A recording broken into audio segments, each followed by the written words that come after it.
How did artists and the public move from these narrative paintings about people and places which were understandable and identifiable to something like Great Rainbow, an abstract expressionist work made by the American Jackson Pollock in 1953? In just one century. Great Rainbow has no obvious story at all, no background, no foreground, and hardly any brushstrokes, since the artist poured or flung or spattered the paint onto a canvas that was laid on the floor rather than on an art easel. This is far more than variety and imagination. This is a culture change. It affects more than artists and what they wanted to paint. It implicates a century of change, dramatic change, that affected everything from politics to science to production to social relationships.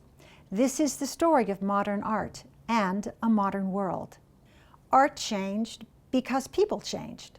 Art never happens in a void. As a cultural product, it must be made, and by the mid-19th century, there were tremendous cultural changes occurring throughout much of Western Europe, which resulted in what we call the modern world and modernity. People use the term modern in a variety of ways, often very loosely with a lot of implied associations of new, contemporary, up-to-date, and technological. You all know the difference between a modern country and a third world country. It usually has less to do with art and more to do with technology and industrial progress, indoor plumbing, easy access to consumer goods, freedom of expression, and voting rights. Modernity and its association with art had certain specific associations that people began recognizing and using as barometers to distinguish themselves and their culture from earlier 19th century ways and attitudes.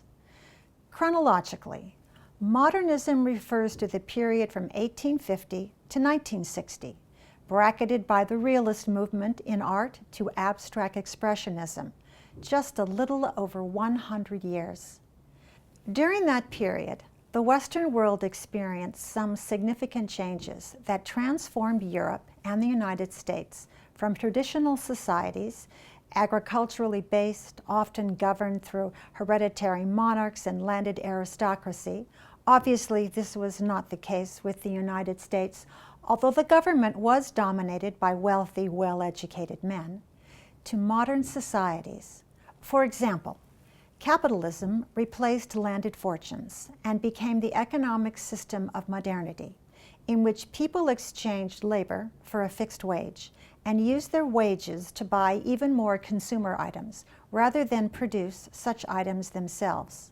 This economic change dramatically affected class relations, since it offered opportunities for tremendous fortunes through industrialization and technology, somewhat like the technological and dot-com explosion of the late 20th and early 21st century. The Industrial Revolution, which began in England in the late 18th century and rapidly swept across Europe, it hit the US immediately following the Civil War, transformed economic and social relationships, offered an ever-increasing number of consumer goods, changed notions of education. Who needed the classics when a commercially, technically oriented education was the key to financial success? All this heightened a sense of competition and progress. Urban culture replaced agrarian culture as industrialization and cities grew. The exodus from small farms, towns, and agrarian life to urban life helped to break down traditional culture, values, and economy. But it also brought new complications, such as growing urban crime, prostitution, alienation, and depersonalization. Assembly lines, anonymous labor, middlemen, and cash and carry economics created more consumer items, but also a growing sense of depersonalization. The gap between the haves and the have-nots increased and was most visible in the city. Technological advances such as industrialization, railroads, gas lighting, streetcars, factory systems, indoor plumbing, and scientific advances were rapidly made, known, and adapted for greater convenience, and these changes dramatically affected the way people lived and how people thought about whom they were, what they should wear, where they should go, about values, about life, about art. Increasingly, Western nations distinguished between themselves as progressive and modern, and non-Western or less developed areas as primitive and undeveloped. Modernity is characterized by an increasing sense of secularism rather than religious authority.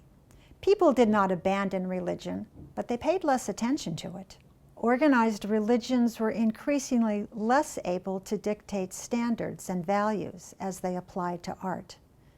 Fine art moved from recreating human experience and history with a relationship to God's creation to situating aesthetic experience as a secular equivalent for emotions and spiritual experiences that had traditionally been understood as religious.